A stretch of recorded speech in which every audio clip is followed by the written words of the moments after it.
A ti dúpẹ́ ọ̀dọ̀ Alhaji Oríyọmí Hamzat náà la wà yìí níbi tí kò ti kí ń ṣe ìròyìn mọ́ pé ó ti rí bá a ṣe fẹ́.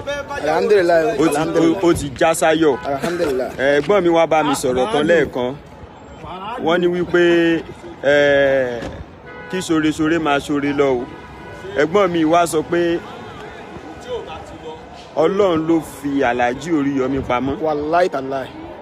Bóyá nítorí aburú kan àbí méjì tí ó bá jù bẹ́ẹ̀ yẹn lọ. Wallahi bó ṣe rí nìyẹn. Bó ṣe rí nìyẹn o. Ọlọ́run.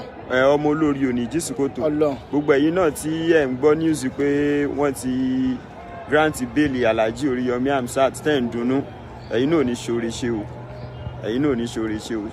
It is confirmed now that pé wọ́n ti grant Alhaji Oríyọmí àti àwọn méjì yòókù náà àti Afa Fasasi ni principal àti Naomi wọ́n ti grant wọn ní bail. Adúpẹ́ fọ́lọ́run balẹ̀kẹ́ ọlá kọ́lọ́run kọ́mọ̀jẹ̀rí òkú lẹ́yìn Fàlájì mọ̀ kó bá a ṣàánú wọn lẹ́yìn ilé orí ńlá ni kọ́lọ́run ṣe Fàlájì àwa náà káwọn náà wà mọ̀ sàn kú o láhàlọ́wọ́lá kó wá ta. Gbogbo ẹ̀yin tẹ́ ẹ wo fídíò náà ẹ̀ ní ṣoore ṣe o ẹ ṣe ẹ̀kọ́ àdúró tì o àwọn ni wọ́n ń dunnú ní ojú ọ̀nà lọ́ọ̀kan yẹn ó máa dára fún gbogbo wa.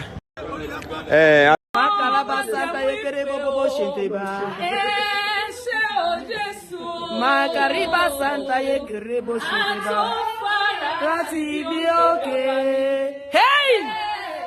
Eshe baba Emma seketoria likasa katoria galesa ya kala Hey! Baba Imare Muni Jesu mi imare Imare Ani Jesu mi imare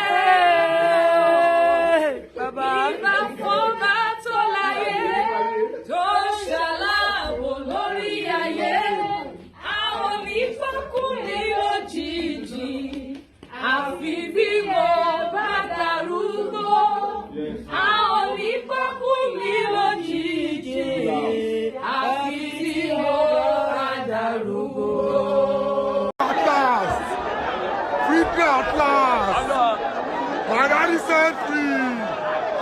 Alhaji Oṣà ti rí. Alhaji Oríyọmí Oṣà ti ọpẹ́ ẹgbẹ́ àrólé. Ìpísà ló máa wà ní wà. Ṣé o gbà àfọ́sùnà? Nínú gbogbo ìyá àti àfọ́sùnà kan wà níbí. Ẹ̀nà ìpísà ló máa kan wà níbí. Ẹ̀nà àti Sàgídìgbò kan wà níbí. Ọpẹ́ ẹ̀mí àrólé kan wà níbí. Àrólé kọ́rẹ́sì. Full house ni o. Full house àwọn ìyá wa gan wà níbí. Ṣé òun bẹ́ẹ̀ ni àbó ń bẹ̀bẹ̀? Aládò gan wà níbí. Ọmọ líle ọmọ wèrè. Òun gan wà níbí. Ẹ̀nà ilé. Ẹ má jà pariwo kákan máa ṣe lókì. Loki files. Ó ṣàti yẹ rẹ̀.